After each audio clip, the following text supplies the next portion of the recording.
Hello student, my name is Nitu. Today we discuss NCERT class 6 अध्याय 2 आरंभिक मानव की खोज में। ओके, तुषार की रेल यात्रा। ये तुषार है, ठीक है। अब हम इसके बारे में बात करते हैं, ये क्या कह रहा है। तुषार अपने एक रिश्तेदार की शादी में दिल्ली से चेन्नई जा रहा था। जो तुषार है ये कहाँ जा रहा था? अपने एक रिश्तेदार की शादी में जा रहा था। कहाँ से कहाँ जा रहा था? दिल्ली से चेन्नई। रेल में उसे खिड़की वाली सीट मिली। उसे कौन सी सीट मिली? खिड़की वाली सीट मिली रेल में, जहाँ से वह बाहर का नज़ारा देखने में मगन हो गया। और वो कहाँ का नज़ारा देखने में मगन हो गया? बाहर का नज़ारा। तेज़ दौड़ती गाड़ी से उसने देखा कि पेड़ पौधे, घर, खेत खलियान बड़ी तेज़ी से पीछे की ओर छूटते चले जा रहे हैं। कि वो देखता है कि जो रेलगाड़ी है वो इतनी तेज़ दौड़ रही है कि जो पेड़ पौधे और खेत खलियान है वो बहुत ही पीछे छूटते जा रहे हैं। तभी उसके चाचा ने उसके कंधे पर हाथ रख कर कहा। जो उसके चाचा थे उन्होंने उसके कंधे पर हाथ रखा। पता है, लोगों ने मात्र 150 साल पहले रेल से यात्रा करनी शुरू की थी। वो कहते हैं कि जो लोग थे उन्होंने 150 साल पहले ही रेल से यात्रा करनी शुरू की है। बस तो इसके कुछ दशक बाद आई। जो बस थी वो इसके कुछ दशक बाद आई है। तुषार सोचने लगा कि जब लोगों के पास आने जाने के लिए तेज़ रफ्तार वाली सवारियां नहीं थी तो वे यात्रा ही नहीं करते थे। वो सोचने लगता है कि लोगों के पास जब रेल या तेज़ रफ्तार वाली कोई सवारियां नहीं थी वो तो कैसे यात्रा करते थे, ठीक है। क्या वे अपनी सारी ज़िंदगी एक ही जगह पर बिता दिया करते थे? कि मतलब वो अपनी पूरी ज़िंदगी एक ही जगह पर रहते थे, वो कहीं आते जाते नहीं थे? नहीं, ऐसी बात नहीं थी। फिर उसके चाचा बोलते कि ऐसी बात नहीं थी। ओके, आरंभिक मानव आखिर वे इधर उधर क्यों घूमते थे? जो आरंभिक मानव थे वो इधर उधर क्यों घूमते थे? अब हम उसके बारे में बात करते हैं। ओके, हम उन लोगों के बारे में जानते हैं जो इस उपमहाद्वीप में 20 लाख साल पहले रहा करते थे। हम किन लोगों के बारे में जानते हैं? हम उन लोगों के बारे में जानते हैं जो उपमहाद्वीप में 20 लाख साल पहले रहा करते थे। आज हम उन्हें आखेटक खाद्य संग्राहक के नाम से जानते हैं। हम किस नाम से जानते हैं उन्हें? आखेटक और खाद्य संग्राहक। आखेटक वो होता है जो शिकार करता है, खाद्य संग्राहक जो खाना इकट्ठा करता है, ठीक है। इसलिए इन्हें क्या कहते थे? हम आखेटक खाद्य संग्राहक के नाम से जानते थे। भोजन का इंतजाम करने की विधि के आधार पर उन्हें इस नाम से पुकारा जाता था। किस लिए पुकारा जाता है उन्हें आखेटक खाद्य संग्राहक? क्योंकि वो भोजन का इंतजाम करते थे, मतलब अपने भोजन को इकट्ठा करते थे। आमतौर पर खाने के लिए वे जंगली जानवरों का शिकार करते थे। वो किन का शिकार करते थे? जंगली जानवरों का शिकार करते थे खाने के लिए। मछलियाँ और चिड़िया पकड़ते थे। फल मूल दाने पौधे पत्तियाँ अंडे इकट्ठा किया करते थे। वो क्या करते थे? मछलियाँ और चिड़िया पकड़ते थे। फल मूल दाने पौधे पत्तियाँ अंडे, और क्या करते थे? पौधे और पत्तियाँ और अंडे इकट्ठा किया करते थे अपने खाने के लिए। हमारे उपमहाद्वीप जैसे गर्म देशों में पेड़ पौधों की अनगिनत प्रजातियाँ मिलती हैं। जो हमारा उपमहाद्वीप है वो बहुत ही गर्म है, इसलिए वहाँ पे पेड़ पौधों की अनगिनत प्रजातियाँ मिलती है, ठीक है। अलग अलग तरह के पेड़ पौधे मिलते हैं, इसलिए पेड़ पौधों से मिलने वाले खाद्य पदार्थ भोजन के अत्यंत महत्वपूर्ण स्रोत हैं। और ये पेड़ पौधे क्या है? महत्वपूर्ण स्रोत है किसके? हमारे भोजन के लिए। लेकिन यह सब कर पाना बिल्कुल आसान नहीं था। यह सब कर पाना आरंभिक मानव के लिए बिल्कुल ही आसान नहीं था। ऐसे कई जानवर हैं जो हमसे ज़्यादा तेज़ भाग सकते हैं। ऐसे बहुत से जानवर हैं जो हमसे ज़्यादा तेज़ भाग सकते हैं, और बहुत से जानवर हमसे ज़्यादा ताकतवर भी होते हैं। और इनमें से बहुत से जानवर कैसे थे? जो हमसे ज़्यादा ताकतवर भी थे, ठीक है। जानवरों के शिकार, चिड़िया या मछलियाँ पकड़ने के लिए बड़ा सतर्क, जागरूक और तेज होना पड़ता था, ठीक है। जो आरंभिक मानव था उसे क्या करना पड़ता था? शिकार करने के लिए किसका? जानवरों का, चिड़िया का और मछलियाँ पकड़ने के लिए क्या होना से? सतर्क और जागरूक और तेज होना पड़ता था। ओके, पेड़ पौधों से खाना जुटाने के लिए यह जानना जरूरी होता है कि कौन से पेड़ पौधे खाने योग्य होते हैं, क्योंकि कई तरह के पौधे विषैले भी होते हैं। और मतलब इन्हें इस बात की जानकारी ज़रूर होनी चाहिए थी कि जो कौन कौन से पेड़ होते हैं वो बहुत ही जहरीले होते थे कुछ तो, और कुछ बहुत ही अच्छे होते थे जिन्हें हम खाने के रूप में प्रयोग करते थे। ओके, साथ ही फलों के पकने के समय की जानकारी भी जरूरी होती थी, और साथ ही क्या करते थे ये लोग? खाने के पकने की जानकारी भी रखते थे। आखेटक खाद्य संग्रह समुदाय के लोगों के एक जगह से दूसरी जगह पर घूमते रहने के पीछे कम से कम 4 कारण होते थे। मतलब जो ये लोग थे आखेटक खाद्य संग्रह एक जगह से दूसरी जगह क्यों घूमते थे, इसके बहुत से इस कारण है, जिसमें से 4 इसके अंदर दिए गए हैं। ओके, पहला कारण यह है कि अगर वे एक जगह पर ज़्यादा दिनों तक रहते तो आसपास के पौधे, फलों और जानवरों को खाकर समाप्त कर देते थे। वो क्या कर देते थे, मतलब एक जगह पर रहते तो मतलब वहाँ के सारे जानवरों, पेड़ पौधों और फलों को खाकर समाप्त कर देते थे। इसलिए और भोजन की तलाश में उन्हें दूसरी जगहों पर जाना पड़ता था। और फिर वो क्या करते थे, भोजन की तलाश में एक जगह से दूसरी जगह जाते थे। ठीक है। दूसरा कारण यह है कि जानवर अपने शिकार के लिए या फिर हिरण और मवेशी अपना चारा ढूंढने के लिए एक जगह से दूसरी जगह जाया करते थे। ये क्या करते थे, दूसरा कारण यह था कि जो जानवर थे वो अपने शिकार के लिए या फिर हिरण और मवेशी अपना चारा ढूंढने के लिए, जहाँ पर चारा ख़त्म हो जाता था वो क्या करते थे, एक जगह से दूसरी जगह जाया करते थे। इसलिए इन जानवरों का शिकार करने वाले लोग भी इनके पीछे जाया करते होंगे। मतलब ऐसा लगता है कि जो शिकारी थे वो भी इनके पीछे जाते होंगे इनका शिकार करने के लिए। तीसरा कारण यह है कि पेड़ों और पौधों में फल फूल अलग अलग मौसम में आते थे, इसलिए लोग इनकी तलाश में उपयुक्त मौसम के अनुसार अन्य इलाकों में घूमते होंगे। तीसरा कारण है कि जो पेड़ पौधे थे उनमें फल फूल अलग मौसम में आते थे, इसलिए जो लोग थे वो क्या करते थे, उपयुक्त मौसम के अनुसार अन्य इलाकों में घूमते थे। और मतलब कभी जैसे जो पेड़ होते हैं किसी मौसम में उस पेड़ में फल आता था, फिर दूसरे मौसम में दूसरे पेड़ में फल आता था, तो वो क्या करते थे, उस स्थान पर चले जाते थे जिस स्थान पर उस मौसम में उस पेड़ पर फल आता था। ओके। चौथा कारण यह है कि पानी के बिना किसी भी प्राणी या पेड़ पौधे पर जीवित रहना संभव नहीं होता। मतलब जो पानी के बिना जो कोई भी प्राणी है और पेड़ पौधे का जीवित रहना संभव नहीं होता है। और पानी झीलों, झरनों, नदियों में ही मिलता था। जो पानी था कहाँ पे मिलता था, झीलों में, झरनों में, नदियों में ही मिल पाता था। ठीक है। यद्यपि कई नदियाँ और झीलों का पानी कभी नहीं सूखता, कुछ झीलों और नदियों का पानी बारिश के बाद ही मिल पाता था। जो कई नदियाँ थी उनमें झीलों और पानी में जो उनका झीलों और नदियों का पानी कभी भी नहीं सूखता था, और कुछ जो झील नदियाँ थी उनमें बारिश के बाद ही पानी मिल पाता था। इसलिए ऐसे झीलों और नदियों के किनारे बसे लोगों को सूखे मौसम में पानी की तलाश में इधर उधर जाना पड़ता। जो इन झीलों नदियों के किनारे बसे होते थे जिनमें बारिश के बाद ही पानी मिलता था, वो जब बारिश नहीं होती थी वो नदियाँ क्या होती, सूख जाती थी नदियाँ और झीलें, तो इन्हें पानी की तलाश में एक जगह से दूसरी जगह जाना पड़ता था। इसके अलावा लोग अपने नाते रिश्तेदारों या मित्रों से मिलने भी जाया करते होंगे।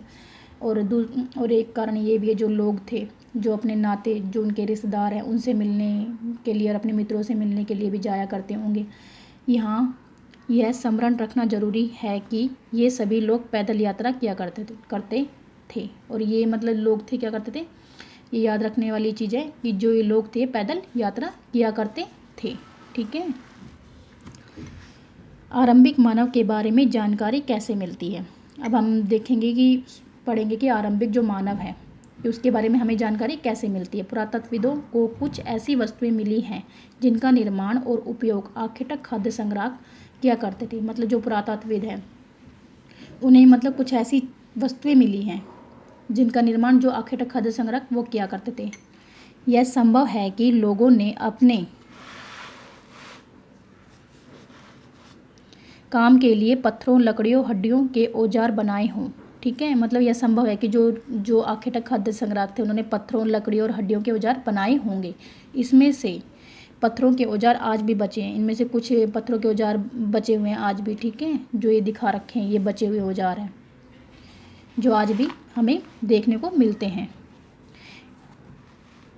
इनमें से कुछ औजारों का उपयोग फल फूल काटने, हड्डियों और मांस काटने तथा पेड़ों की छाल और जानवरों की छाल उतारने के लिए किया जाता था। इसमें से मतलब जो कुछ औजार हैं जिनका प्रयोग किसके लिए किया जाता था, फल फूल काटने के लिए, हड्डी और मांस काटने और पेड़ पौधों की छाल और जानवरों की खाल उतारने के लिए किया जाता था। इनमें से कुछ हथियार ऐसे हैं जिनका प्रयोग इन सब चीज़ों के लिए किया जाता था। कुछ के साथ हड्डियां और लकड़ियों के मुट्ठे लगाकर भाले और बाण जैसे हथियार बनाए जाते। कुछ जो औजार थे उनमें क्या कहा, हड्डियां या लकड़ियों के मुट्ठे लगाकर, मतलब उन पे क्या लगाया जाता था, हड्डियों और लकड़ियों के मुट्ठे लगाकर भाले तैयार किए जाते थे और बाण जैसे हथियार बनाए जाते थे। ठीक है, कुछ औजारों से लकड़ियाँ काटी जाती थी, जो कुछ औजार थे उनसे लकड़ियाँ काटी जाती थी। लकड़ियों का उपयोग ईंधन के साथ झोपड़ियाँ और औजार बनाने के लिए भी किया था। लकड़ियों का उपयोग किस चीज़ के लिए किया जाता था, झोपड़ियाँ और ईंधन के रूप में और औजार बनाने के लिए भी किया जाता था। ठीक है, अब हम ये वाला पढ़ेंगे। पत्थर से बने औजार, ये पत्थर से बने प्राचीनतम औजार हैं। ठीक है, कौन से हैं, ये पत्थर से बने प्राचीनतम औजार हैं ये वाले। इन्हें कई हजार साल पहले बनाया, कब बनाया गया, इन्हें कई हजार साल पहले बनाया गया इन सब औजारों को, इन्हें और बाद में बनाया गया। ठीक है, जो ये गाँव वाले ने और बाद में बनाया गया। ठीक है, इन्हें लगभग 10,000 साल पहले बनाया गया। जो ये घाव वाले हैं इन्हें 10,000 साल पहले बनाया गया। और ये गुटिका प्राकृतिक पत्थर है। ठीक है, और गुटिका क्या है, ये एक प्राकृतिक पत्थर है। ठीक है, इन सब चीज़ों के बारे में किस में दिया गया है, इसमें दिया गया है। अब ये वाला देखते हैं हम। ठीक है, ये देखते हैं ये वाला। पत्थर के औजारों का उपयोग बाएं इंसान के खाने योग्य जड़ों को खोदने के लिए किया जाता था। और ठीक है, किया जाता था, मतलब बाएं और कौन से हैं, ये वाले औजार। एक सेकेंड, ओके, ये वाले कौन से हैं, जो इंसान के खाने योग्य जड़ों को खोदने के काम आते थे। ठीक है, खाने जैसे पेड़ पौधों को, जो छोटे पेड़ पौधे उन्हें खोदने और मतलब उनकी जड़ों को काटने के काम आते थे। और ये दाएं वाले कौन से हैं, जानवरों की खाल से बने वस्त्र को सिलने के लिए किया जाता था। इनका प्रयोग किसके लिए किया जाता था, मतलब जानवरों की जो खाल है उसके सिलने के लिए इनका प्रयोग किया जाता था।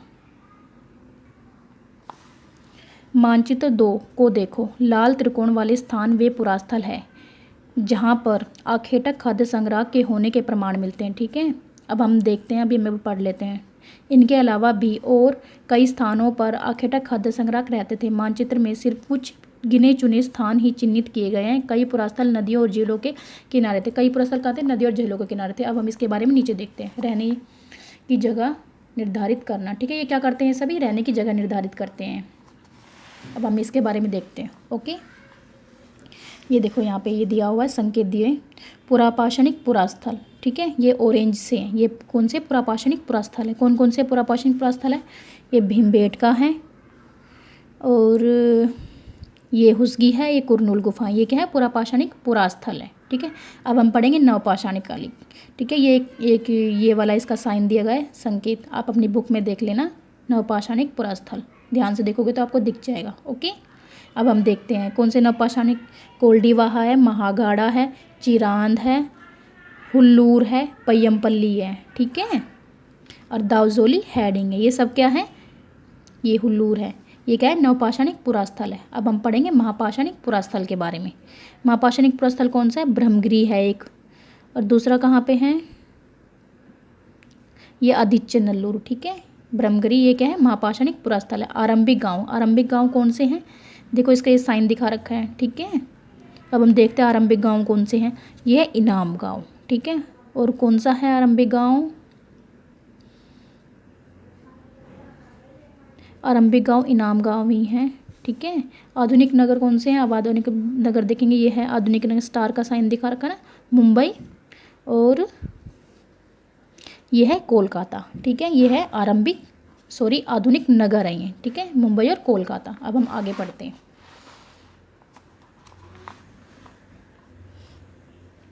चूँकि पत्थर से उपकरण बहुत महत्वपूर्ण थे। ठीक है, जो पत्थरों से बने हुए उपकरण क्या थे, बहुत ही महत्वपूर्ण थे, इसलिए लोग ऐसी जगह ढूंढते रहते थे जहाँ अच्छे पत्थर मिल सके। जो लोग क्या करते थे, मतलब ऐसी जगह ढूंढते थे जहाँ पे बहुत से पत्थर मिल सके और वो अच्छे भी हों। ओके, जहाँ लोग पत्थरों से औजार बनाते थे उन स्थलों को उद्योग स्थल कहते थे। जहाँ पे जो ये लोग थे, आरंभिक लोग थे, ये क्या करते थे, औजार बनाते थे, उन स्थलों को क्या कहते थे, उद्योग स्थल कहते थे।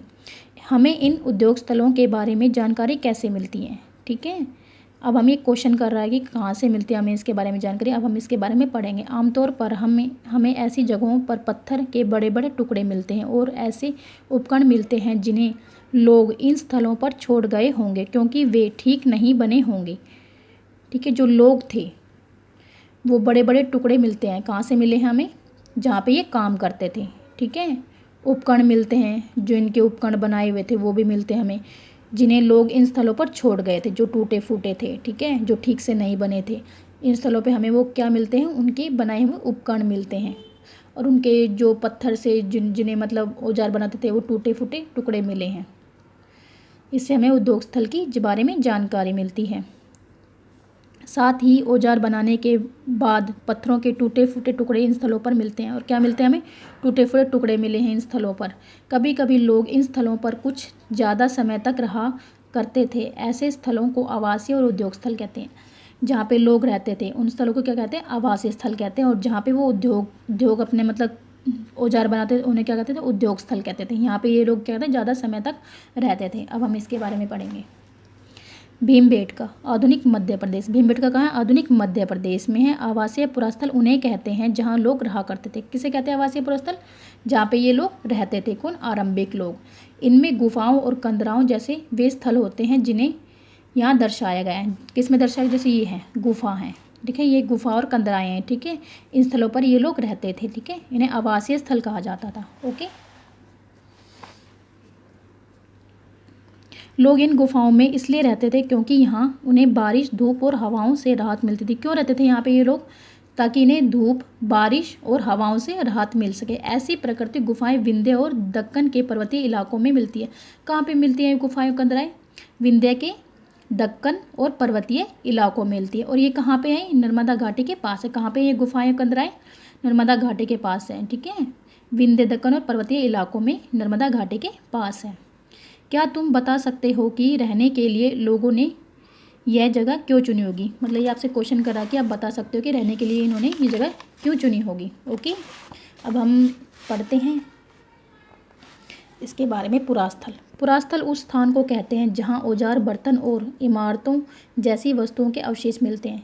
पुरास्थल किसे कहते हैं, जहाँ पे औजार मिलते हैं, बर्तन मिलते हैं और इमारतों जैसी वस्तुओं के अवशेष मिलते हैं जो कि प्राचीन समय की होती हैं। ऐसी वस्तुओं का निर्माण लोगों ने अपने काम के लिए किया था। ऐसी वस्तुओं का निर्माण किस लिए किया था, लोगों ने अपने काम के लिए किया था, जिन्हें ऐसी वस्तुओं को ये लोग अपने काम में यूज़ करते, जैसे बर्तन खाना बनाने के लिए औजार, जैसे शिकार करने के लिए, इमारतें रहने के लिए, ठीक है। और बाद में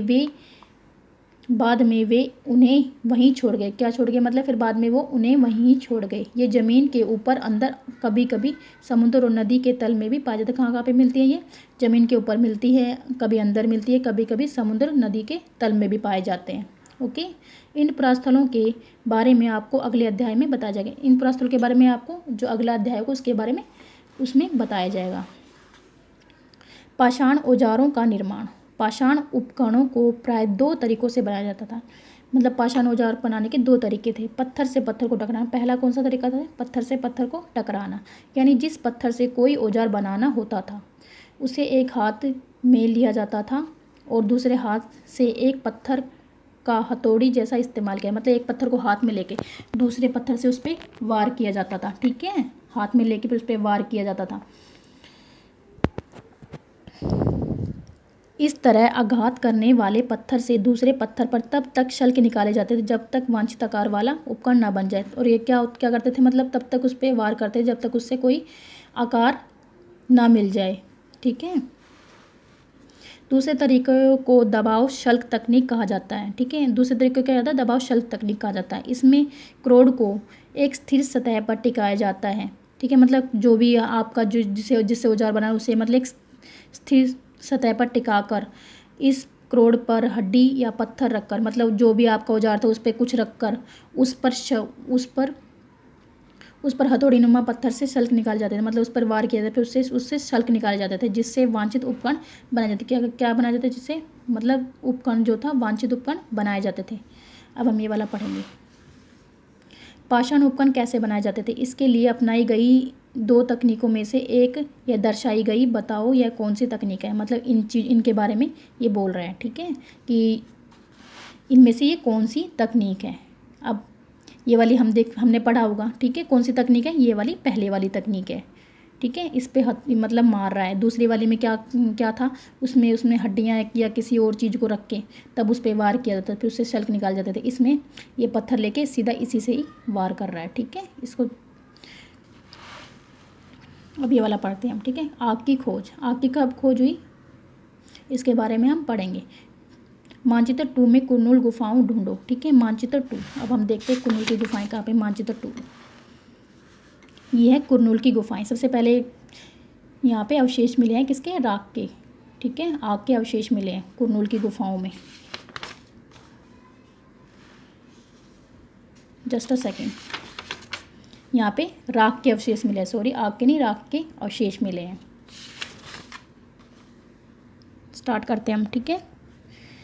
मैं कुरनूल गुफा ढूंढो, अब ने हम देखा ना कुरनूल गुफा कहाँ पे, यहाँ पे किस चीज़ के अवशेष मिले, हमें राख के अवशेष मिले। यहाँ पे राख के अवशेष मिले हैं, इसका मतलब यह है कि आरंभिक लोग आग जलाने सीख गए थे। राख के अवशेष मिलने का मतलब क्या होता है कि जो आरंभिक लोग थे वो आग जलाना सीख गए थे। आग का इस्तेमाल कई कार्यों के लिए किया जाता था। आग का यूज़ किस किस चीज़ के लिए किया जाता है, जैसे कि प्रकाश के लिए, मांस पकाने के लिए और ख़तरनाक जानवरों को दूर भगाने के लिए। मतलब किस चीज़ के लिए कहता था आग का प्रयोग, मांस पकाने के लिए कहता है। ख़तरनाक जानवरों को जब वो हम पे अटैक करते हैं तो हम क्या करते हैं, उसको दूर भगाने के लिए किसका यूज़ करते थे ये लोग, आग का यूज़ करते थे।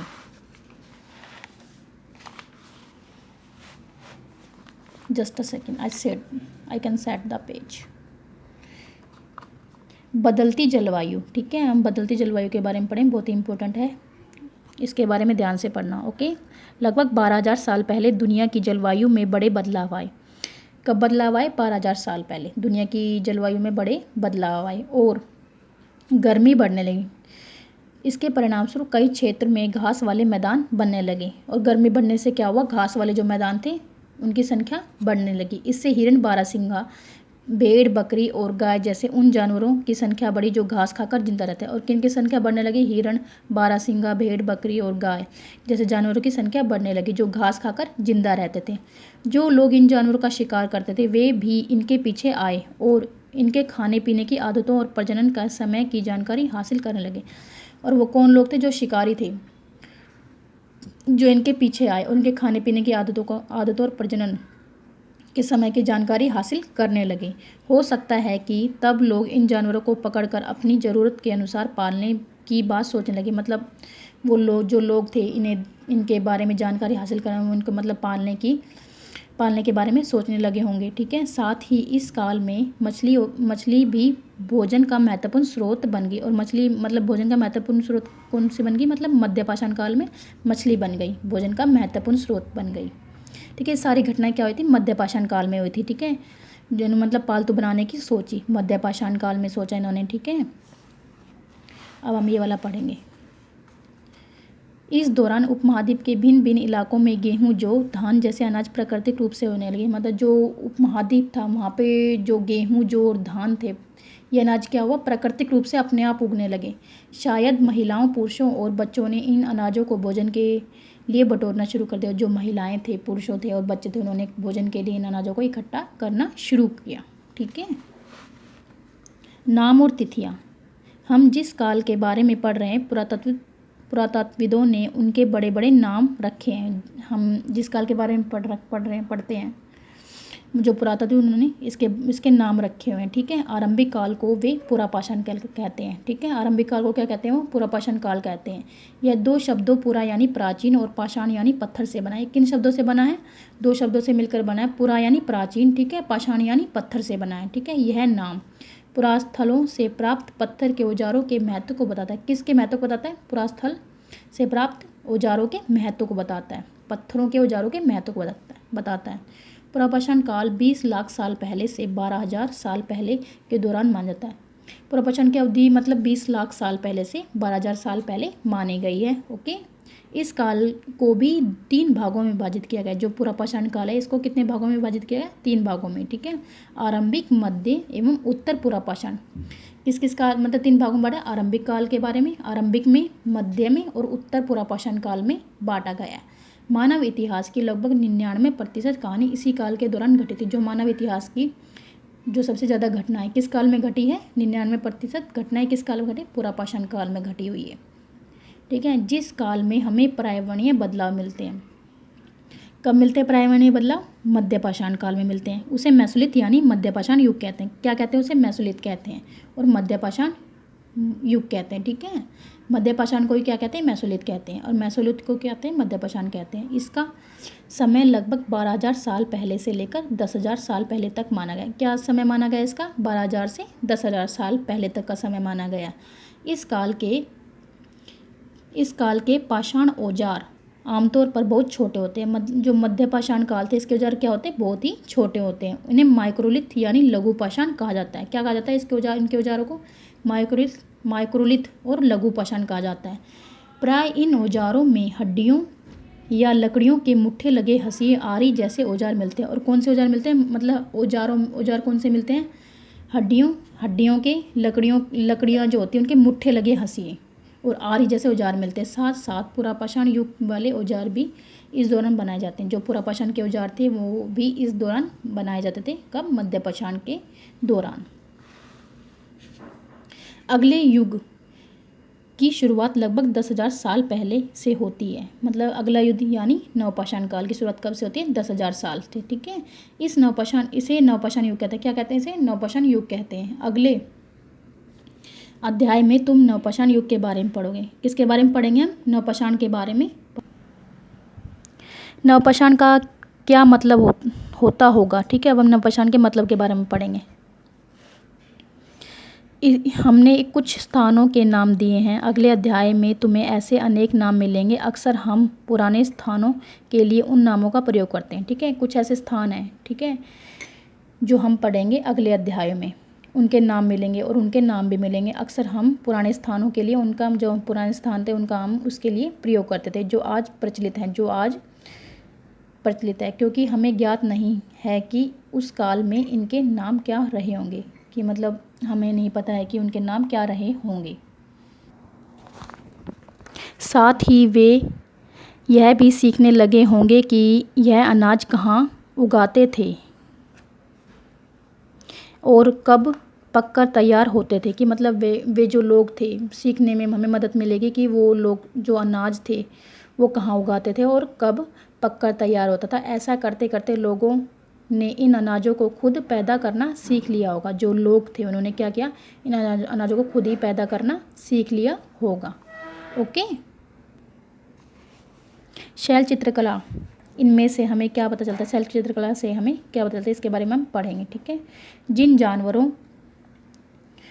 जिन गुफाओं में लोग रहते थे उनमें से कुछ की दीवारों पर चित्र मिले हैं।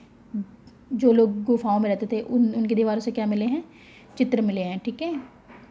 गुफाओं की दीवारों से हमें चित्र मिले हैं जिनमें लोग रहते थे। इनमें कुछ सुंदर उदाहरण मध्य प्रदेश और दक्षिणी उत्तर प्रदेश की गुफाओं से मिलते हैं। और मतलब बहुत ही सुंदर उदाहरण मिलते हैं कहाँ की गुफाओं से, मध्य प्रदेश और दक्षिण उत्तर प्रदेश की गुफाओं से उदाहरण मिलते हैं हमें, ठीक है। इनमें जंगली जानवरों की बड़ी कुशलता से सजीव चित्रण किया गया है। मतलब जो जंगली जानवर थे उन्हें बड़ी कुशलता से उनके चित्र बनाए गए, मतलब बहुत ही सुंदर चित्र बनाए गए हैं। कौन क्या करता था, अब हम इसके बारे में पढ़े, कौन क्या करता था, ठीक है।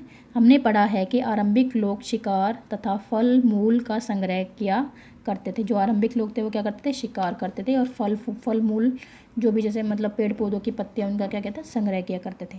वे पत्थरों के औजारों और गुफाओं में चित्र बनाते, जो पत्थरों के औजारों और वो पत्थर के औजार बनाते थे और गुफाओं में क्या करते थे, चित्र बनाते थे। कौन, आरंभिक लोग। क्या हमें कोई ऐसे साक्ष्य मिलते हैं जिनसे पता चले कि महिलाएं शिकार करती थी।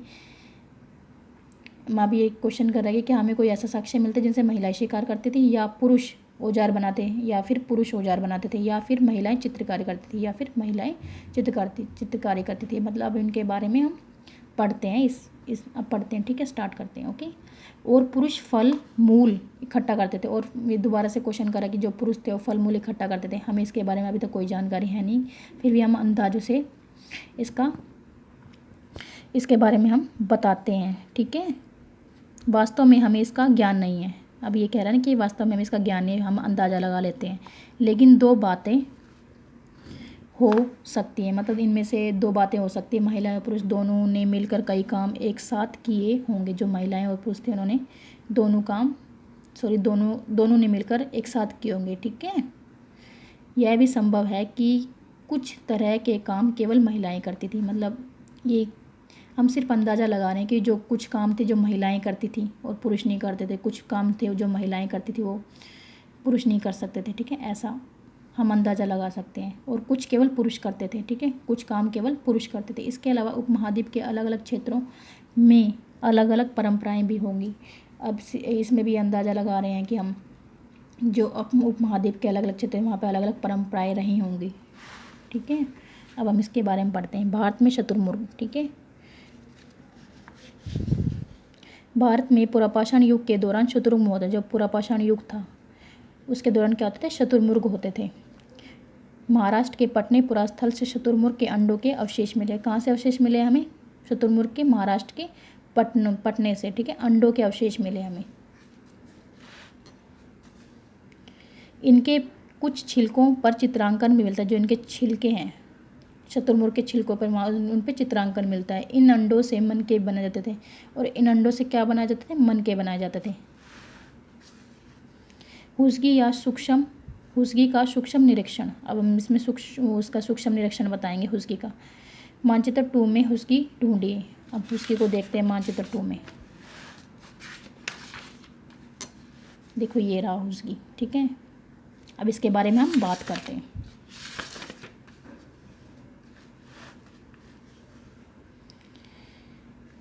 यहाँ पर पुरापाषाण युग के कई पुरास्थल मिलते हैं, ठीक है, मतलब पुरापाषाण युग के कई पुरास्थल मिलते हैं। कहाँ पे? हुस्गी में। इन कुछ पुरास्थलों से अलग अलग कार्यों में लाए जाने वाले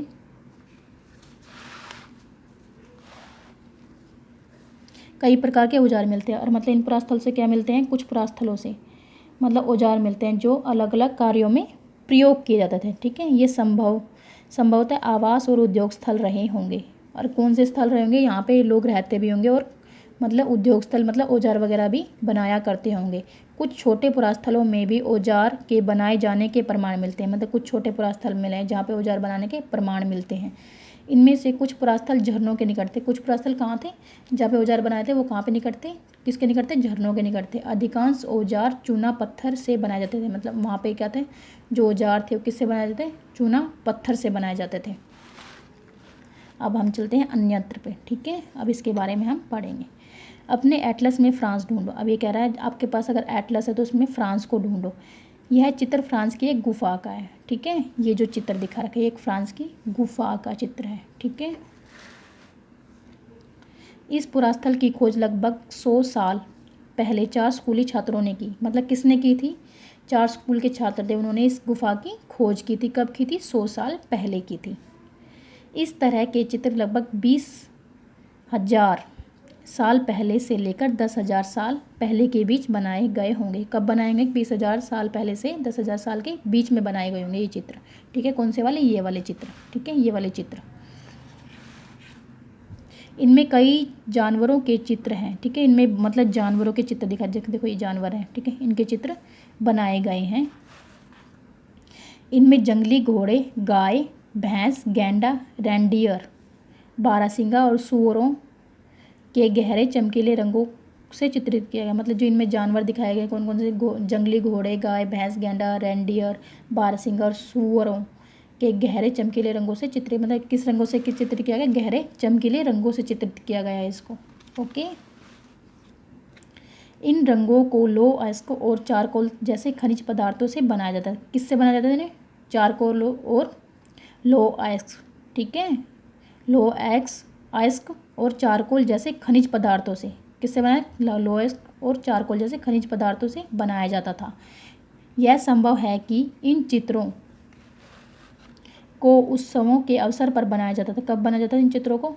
कोई भी उत्सव होगा तो होगा उस अवसर पर इन चित्रों को बनाया जाता था, ठीक है। या फिर इन्हें शिकारियों द्वारा शिकार करने से पहले कुछ अनुष्ठानों के लिए बनाया गया होगा। या फिर शिकारी जो शिकार करते थे, जो वो अनुष्ठान करते थे, तब बनाया गया होगा। अब बस ये लेसन यहीं पे समाप्त होता है। हम ये कुछ कर लेते हैं, कुछ महत्वपूर्ण तिथियों के बारे में जानकारी कर लेते हैं, ठीक है। मध्यपाषाण युग 12,000 से 10,000 साल पहले, ठीक है। नवपाषाण युग की शुरुआत कब हुई थी? 10,000 साल पहले। आज की क्लास यहीं पे समाप्त होती है। नेक्स्ट वीडियो में हम नेक्स्ट क्लास करेंगे। मैंने इस चैप्टर के नोट्स बनाए हुए हैं, वीडियो देख लेना आप। ये शॉर्ट नोट्स होंगे जो आज मैंने चैप्टर कराया है इसके बारे में है वो, ठीक है। और आपके लिए बहुत ही इंपॉर्टेंट होंगे अगर आप उसको पढ़ते हैं तो। ओके, मेरे चैनल को सब्सक्राइब कीजिए, लाइक कीजिए एंड शेयर कीजिए। Thank you so much.